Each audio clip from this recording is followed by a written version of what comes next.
Bonjour à tous, alors c'est notre troisième vidéo dans la série consacrée aux décisions stratégiques au marketing et dans celle-ci, nous allons traiter des stratégies d'intégration au marketing. Alors il y en a deux, la stratégie en amont et en aval.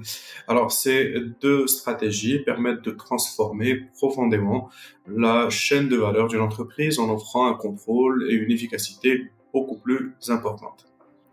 Commençant par l'intégration en amont, alors elle implique qu'une entreprise prenne le contrôle de ses différents fournisseurs, enfin de la totalité ou d'une partie, ou que cette entreprise développe ses propres capacités de production, enfin, surtout au niveau de la matière première.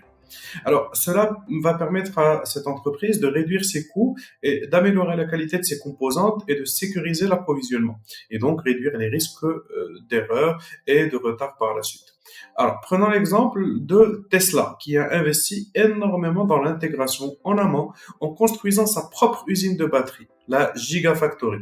Alors, cela lui permet de contrôler la qualité et la disponibilité des batteries essentielles pour ses voitures électriques, réduisant ainsi la dépendance de l'entreprise par rapport à ses fournisseurs externes et assurant une production stable pour pouvoir répondre à la demande croissante de sa clientèle et au développement du groupe, enfin de Tesla sur les marchés internationaux.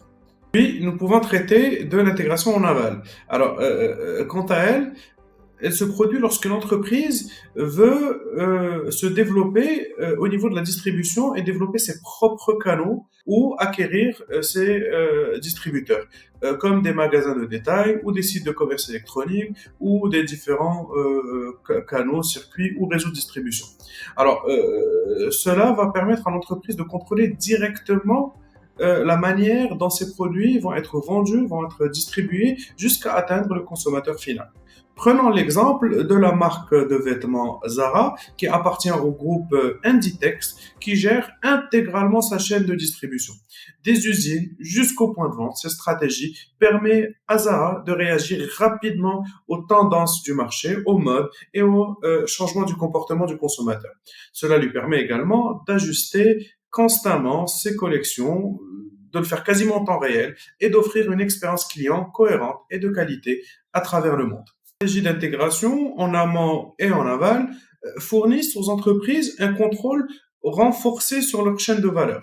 Depuis la production des matières premières jusqu'à la distribution finale du produit et de sa consommation, en adoptant ces stratégies, les entreprises peuvent non seulement réduire leurs coûts et les risques, mais aussi elles vont pouvoir améliorer leur réactivité et leur compétitivité sur un marché de plus en plus concurrentiel.